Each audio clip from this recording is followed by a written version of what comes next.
I sat in the front row of the conference hall, my heart pounding with excitement. Today was the day I'd been waiting for, the launch of our company's biggest project yet. The lights dimmed and the presentation began. My team had worked tirelessly for months, and I couldn't wait to share our success with the world. Then something happened that made my blood run cold. My mother stood up from her seat in the audience, followed by my husband, Jake. They walked toward the stage, smiling and waving like they owned the place. The host looked confused but handed them the microphone anyway. "We're so proud to have supported Emily through this journey," my mother announced, her voice dripping with false sweetness. "Jake and I have been there every step of the way, helping her build this company from the ground up." My jaw dropped. The audience applauded, thinking they were being supportive parents. But I knew the truth. They had never believed in me. They had never helped. And now they were stealing my moment. I couldn't move. I couldn't speak. I just sat there, frozen, watching them take credit for years of my hard work. After the presentation, I cornered them in a private room backstage. My hands were shaking with anger. "How could you do that?" I demanded, my voice breaking. "You had no right to get up there and pretend you supported me." Jake shrugged, looking annoyed. "Don't ruin the moment, Em. It's just a speech. People love us. What's the big deal?" My mother crossed her arms and glared at me. "Honestly, Emily, you're being dramatic. We're your family. Your success is our success. You should be grateful we're here." I stared at them in disbelief. Grateful. They wanted me to be grateful for them stealing my credit. "You never believed in me," I said quietly. "When I started this company, you laughed at me. You said I was wasting my time. And now that I'm successful, you want to pretend you were there all along." My mother rolled her eyes. "That's ancient history. You need to let it go." Jake stepped closer, his voice dropping to a warning tone. "Listen, your mom just wants to feel included. Don't make this harder than it needs to be." I realized then that he'd been helping her all along. He'd been feeding her information, letting her in on my business plans. They'd planned this together. That night I couldn't sleep. I kept replaying the confrontation in my mind, feeling the weight of their betrayal pressing down on my chest. I thought back to my childhood, trying to understand how we'd gotten here. My mother had always favored my older brother, Daniel. He was the golden child who could do no wrong. When I told her I wanted to start a business, she laughed and called me a dreamer.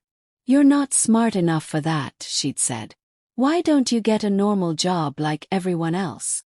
I'd worked 3 jobs to save money for my startup. I'd slept 4 hours a night for years.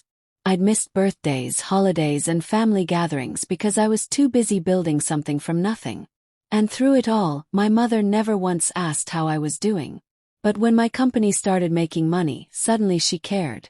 Suddenly she wanted to be involved. It wasn't about love or pride. It was about what she could get from me. My phone rang, interrupting my thoughts. It was Marcus Chen, one of my biggest clients. "Emily, I just wanted to congratulate your parents on their amazing work," he said. "Your mother told me she was the one who came up with the idea for your latest project." My stomach dropped. This was worse than I thought. I spent the next week formulating a plan. I wasn't going to let them destroy everything I'd built. If they wanted to play games, I'd show them what real power looked like. I scheduled a meeting with Hartfield Ventures, one of the biggest venture capital firms in the country. They'd been trying to invest in my company for months, but I'd been hesitant. Now I saw it as my ticket to freedom. The meeting went better than I could have imagined. Sarah Hartfield, the CEO, was impressed by my vision and my track record. "We want to invest $20 million, she said, shaking my hand.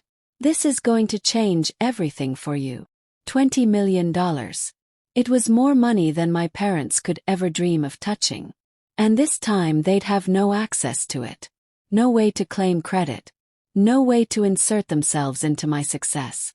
I signed the papers right there, feeling a surge of power I'd never experienced before. This was just the beginning. When I got home, Jake was waiting for me. "Where have you been?" he asked suspiciously. Just working, I replied, keeping my voice neutral. He didn't need to know what I'd just done. Not yet.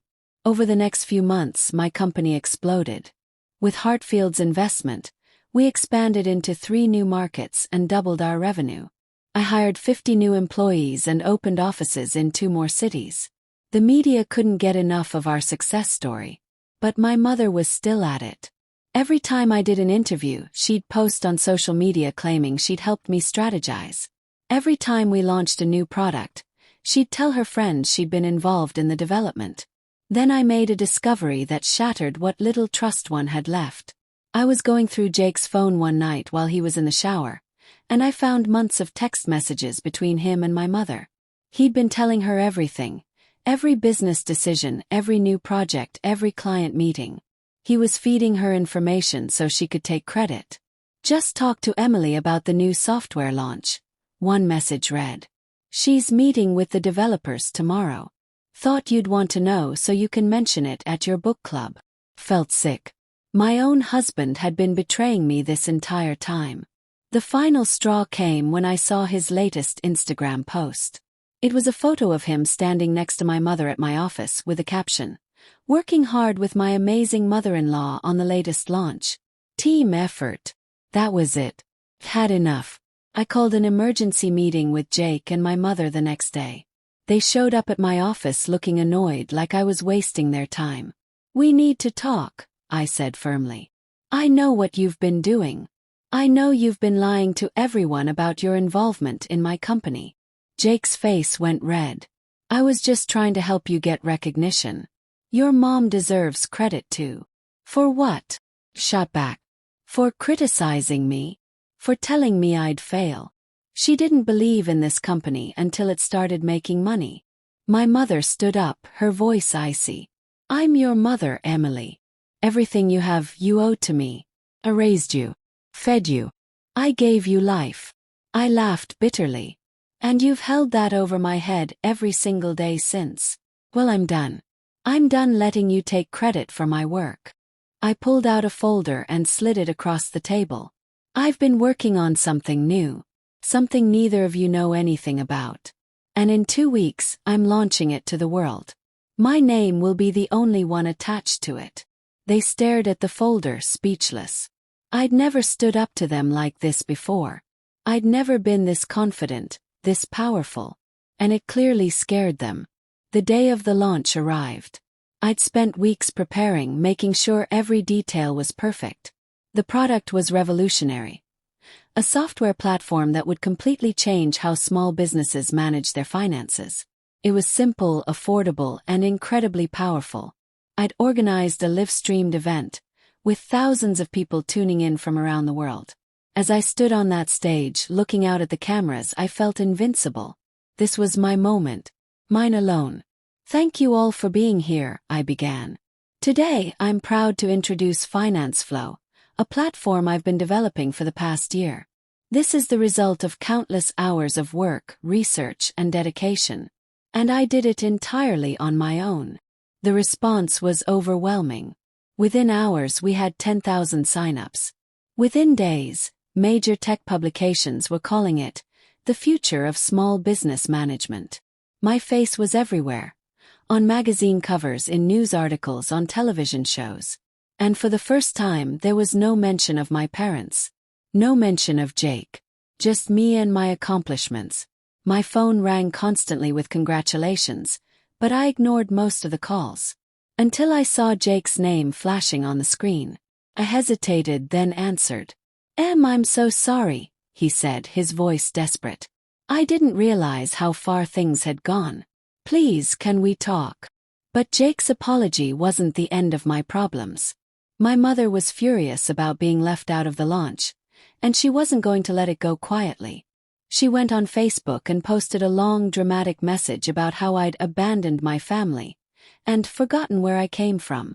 She claimed I'd launched the product without family approval, and that I was being disrespectful to the people who'd helped me succeed. Her friends ate it up. Within hours, I was getting angry messages from relatives I hadn't spoken to in years, calling me ungrateful and selfish. The local news even picked up the story, framing it as a conflict between a successful businesswoman and her devoted mother. It was exhausting. Every interview I did, reporters wanted to ask about the family drama instead of my actual achievements. My mother had managed to make herself the victim, and I was being painted as the villain. Then my childhood best friend Lisa called with a warning. "Emily, I don't know how to tell you this, but your mom contacted your ex-boyfriend, Ryan. He's starting to post things on social media about how you used people to get ahead. I think she's trying to destroy your reputation." I felt a surge of rage. Ryan was someone I dated briefly in college, and we'd ended on bad terms. He'd always been jealous of my ambitions. Now my mother was using him as a weapon against me. This had gone too far. I decided it was time to fight back. I contacted a major talk show, The Real Story, and agreed to do an interview. I was done playing defense. It was time to tell the world the truth. The host, Monica Reeves, welcomed me warmly. "Emily, you've been in the news a lot lately. Tell us your side of the story." I took a deep breath and began. My parents never believed in me. When I told them I wanted to start a business, my mother laughed and said I wasn't smart enough. I worked 3 jobs to fund my startup. I sacrificed everything. And they never once offered support, financial or emotional. Monica leaned forward, clearly interested. "So what changed?" "When I started making money, suddenly they cared," I continued. My mother began taking credit for my ideas. My husband was feeding her information about my business plans. At my company's conference, they stood up and claimed they'd supported me the whole time. It was a lie. The audience gasped. I could see people nodding in understanding. I wasn't alone in this experience. "I built my company from nothing," I said firmly. "Every success, every achievement, it's mine. And I won't let anyone take that away from me." The interview went viral. Within hours, social media was flooded with support. People shared their own stories of family members taking credit for their work. The tide had turned in my favor. 3 days after the interview, Jake's lawyer called me. He was filing for divorce. According to the papers, he claimed I'd humiliated him publicly and made him look like a villain. He wanted half of everything, including my company. I almost laughed. Did he really think he deserved any of this? He'd contributed nothing. He'd betrayed me at every turn. And now he wanted to be compensated for it. "Let him try," I told my lawyer Rachel. "I have documentation of everything. He won't get a cent." Despite my confident words, the divorce hurt. Not because I loved Jake anymore. I'd realized months ago that our marriage was built on convenience, not real connection. But it was hard to accept that I'd wasted years with someone who'd never truly supported me. Still, there was a bright side. The day the divorce papers arrived, I got a call from Victoria Strand, one of the most powerful investors in tech. "I've been following your story," she said. "I'm impressed by your resilience. I'd like to discuss a partnership that could take your company global." A partnership with Victoria could mean billions in revenue. Could mean expanding into international markets. It could mean everything I'd ever dreamed of. Jake had walked away from the real success story. And he was about to find out what he'd lost. The meeting with Victoria exceeded all my expectations. She wanted to invest $50 million in exchange for a 15% stake in my company. It was an incredible deal. "I see something special in you, Emily," she said. "You've built this from nothing, and you've done it with integrity. That's rare in this industry." With her investment, I secured a partnership with Thomson Industries, a Fortune 500 company that needed our financial software for their small business clients. It was the biggest deal my company had ever made. The press release went out the next morning, and my phone exploded with calls from reporters wanting interviews. My face was on the cover of Business Monthly magazine with the headline, "The Self-Made CEO Who Refused to Share Credit." My mother saw the article. I know because she called me, screaming, "How dare you embarrass me like this?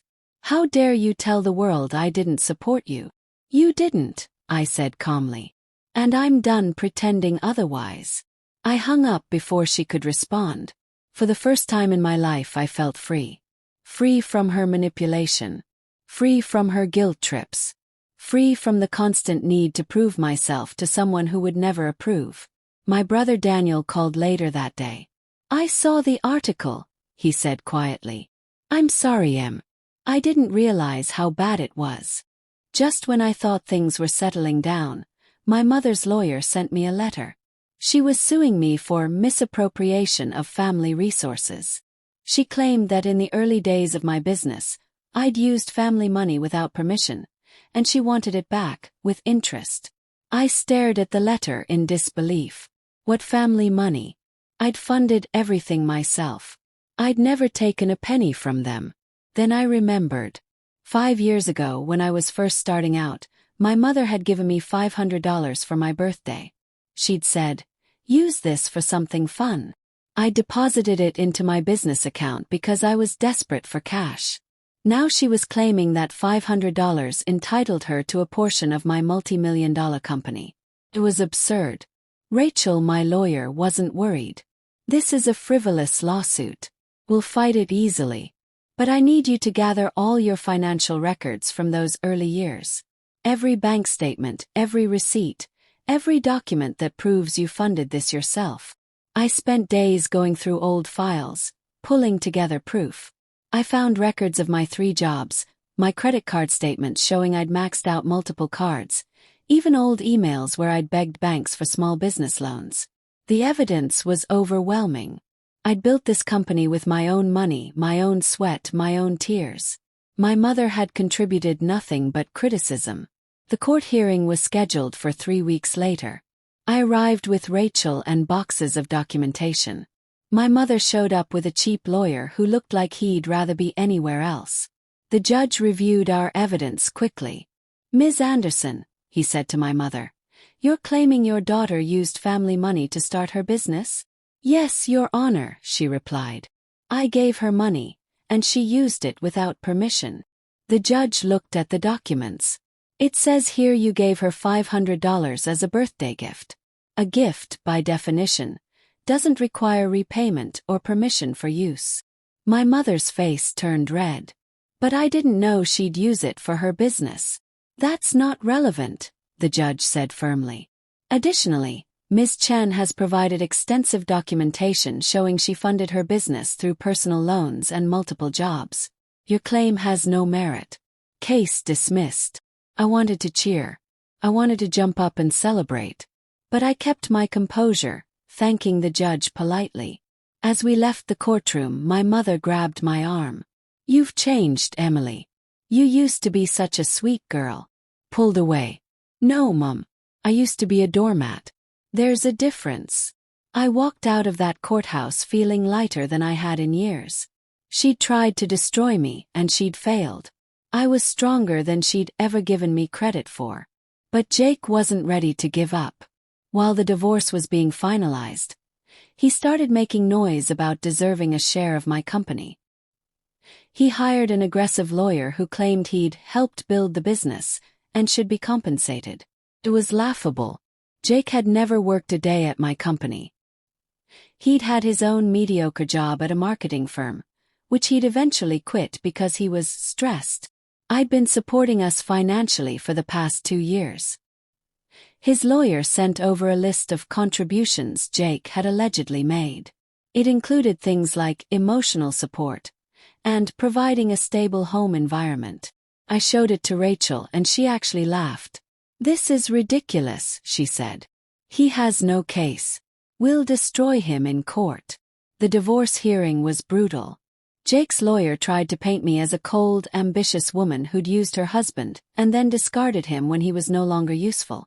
But Rachel countered with evidence of his betrayal: the text messages with my mother, the social media posts taking credit for my work, even testimonies from my employees who'd witnessed his manipulation. The judge wasn't impressed with Jake. "Mr. Morrison, you've provided no evidence of actual contributions to your wife's business. Emotional support, while valuable in a marriage, doesn't entitle you to financial compensation. Divorce granted, no spousal support." Jake stormed out of the courtroom. I never saw him again. And honestly, I didn't miss him.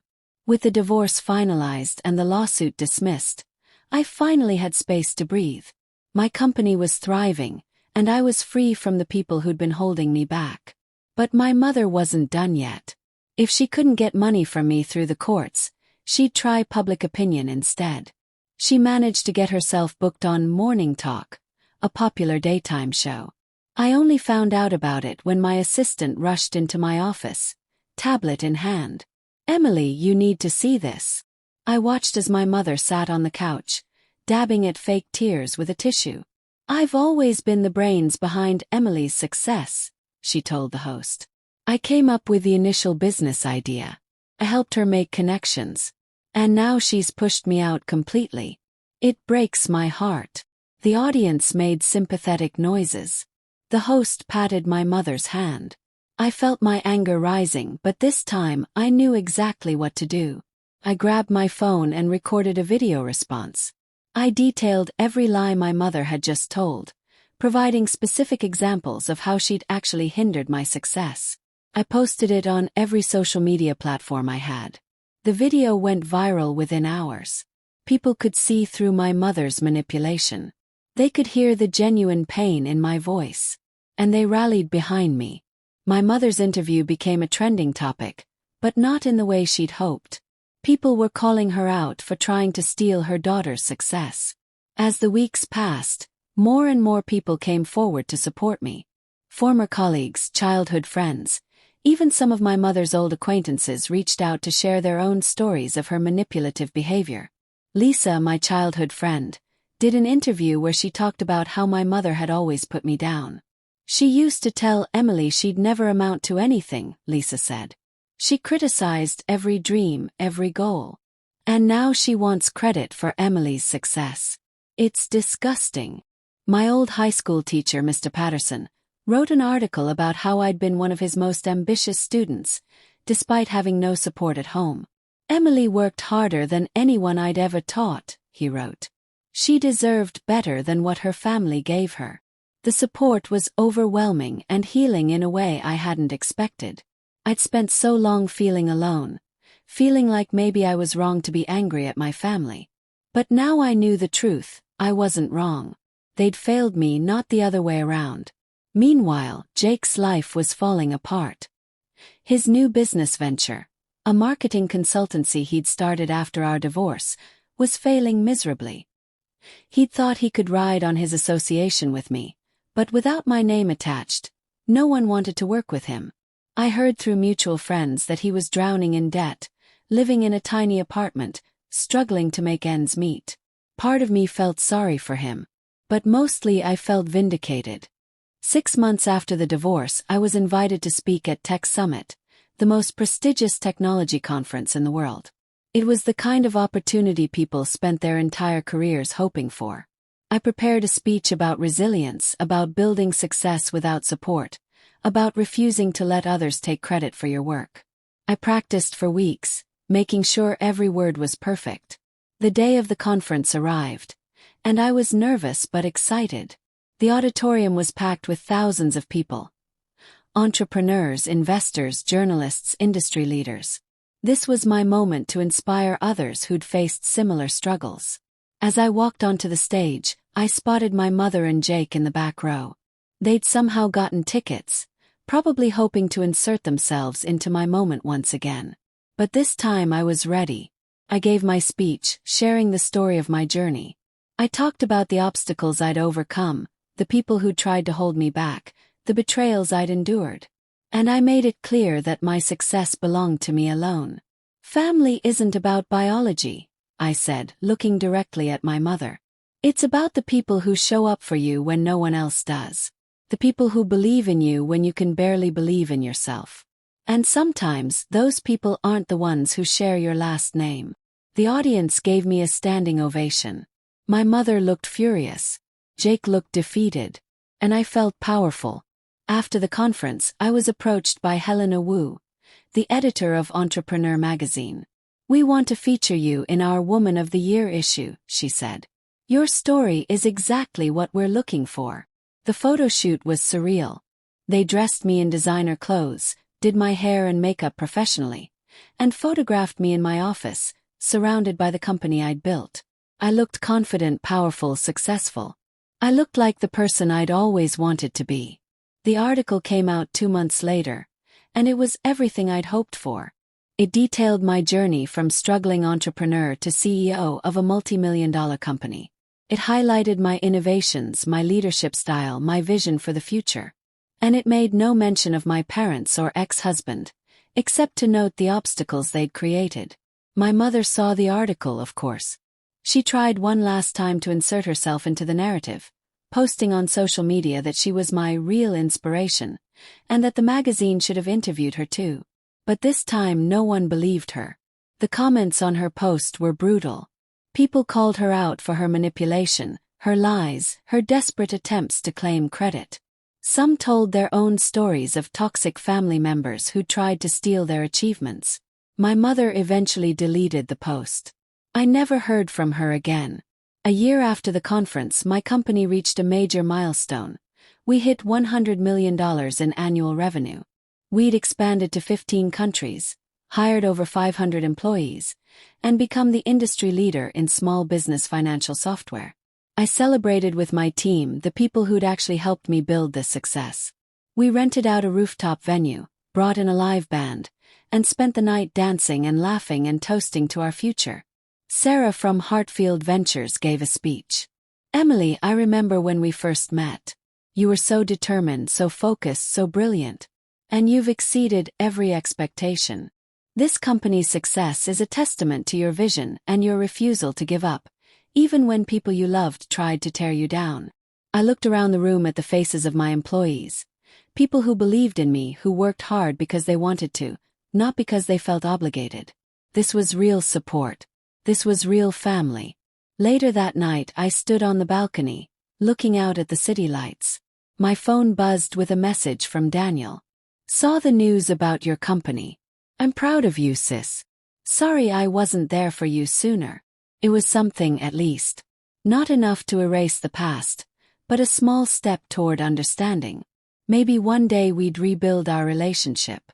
But it would be on my terms, not our mother's. The media couldn't get enough of my story. I was invited to do interviews, write articles, speak at events. Everyone wanted to know how I'd overcome such huge obstacles, how I'd built success despite having no family support. I did an interview with Success Stories, a podcast with millions of listeners. The host, James Chen, asked the question everyone wanted answered. What would you say to people who are dealing with similar family situations? I thought carefully before responding. I'd tell them that you don't owe anyone credit for your success just because they're family. Real support means believing in someone even when they're struggling, not just showing up when they're successful. And if your family isn't supporting you, build your own family with people who do. The episode became one of the podcast's most downloaded. I received thousands of messages from people who'd experienced similar betrayals, who felt validated by my words, who found courage to set boundaries with toxic family members. One message particularly stuck with me. It was from a young woman named Maya who'd been struggling with her parents taking credit for her art. "Your story gave me the strength to stop letting them use me," she wrote. "Thank you for showing me it's okay to choose myself." That was when I realized my story was bigger than just me. It was about everyone who'd ever been made to feel small by people who should have lifted them up. 2 years after starting my journey to reclaim my success, I was invited to give the keynote speech at Global Tech Summit, the most prestigious technology conference in the world. It was an honor given only to the most influential leaders in the industry. I spent weeks preparing, wanting to use this platform not just to share my story, but to inspire systemic change. Too many people were suffering in silence, letting family members take credit for their work because they felt guilty setting boundaries. The day of the speech, I walked onto the stage in front of 10,000 people. The energy in the room was electric. I could see faces in the crowd, young entrepreneurs, established CEOs, investors, journalists, all of them waiting to hear what I had to say. "Success doesn't belong to the people who claim it the loudest," I began. "It belongs to the people who earn it through hard work, dedication, and sacrifice. And no one has the right to take that from you. Not your parents, not your spouse, not anyone. I talked about the importance of setting boundaries, of documenting your work, of refusing to let others minimize your achievements. I shared practical strategies for protecting your success from people who want to exploit it. The speech received a 5-minute standing ovation. As I left the stage, I saw my mother in the back of the auditorium. She'd come, probably hoping for one last chance to insert herself into my story. But I walked right past her without acknowledging her presence. Jake's story took an interesting turn. His failed business had left him bankrupt, and he'd been forced to take a regular job at a small company. Meanwhile, my company had just been valued at $500 million. A business magazine did a comparison piece titled, "Two Different Paths: The Success Story and the Cautionary Tale." It contrasted my rise with Jake's fall, highlighting how he'd lost everything by trying to ride on someone else's success instead of building his own. The article quoted one of Jake's former colleagues. He always talked about how he was the real brains behind Emily's company. He thought he deserved credit just for being married to her. But when he tried to start his own business, it became clear he didn't have the skills or work ethic to succeed. I felt a twinge of guilt reading it. Despite everything Jake had done to me, I didn't take pleasure in his suffering. But I also recognized that his situation was the direct result of his choices. He'd chosen to betray me. He'd chosen to be lazy and entitled.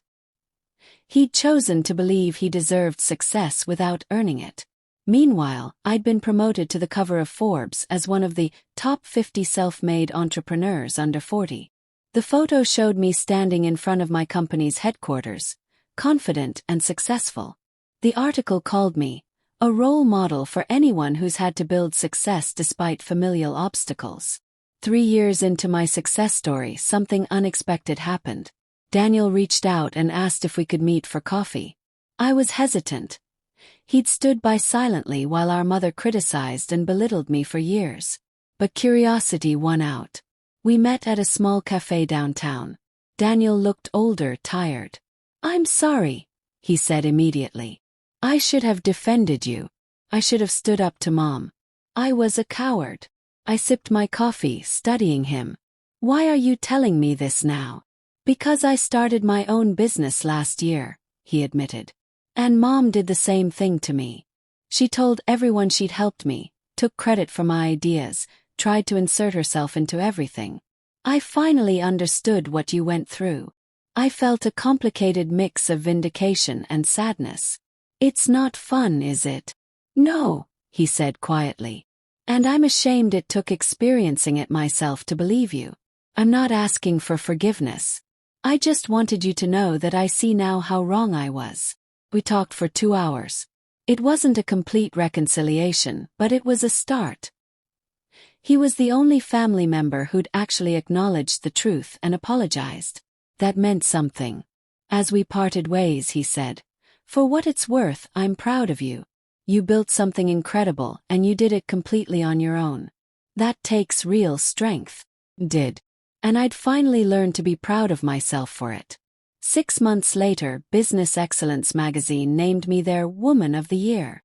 The award ceremony was held at a luxury hotel, with hundreds of industry leaders in attendance. As I walked up to accept the award, I reflected on how far I'd come. From a young woman with a dream and no support, to a successful CEO leading a $500 million company. From someone who let others take credit for her work, to someone who firmly protected her achievements. My acceptance speech was short but powerful. "This award isn't just for me," I said. "It's for everyone who's ever been told they can't succeed.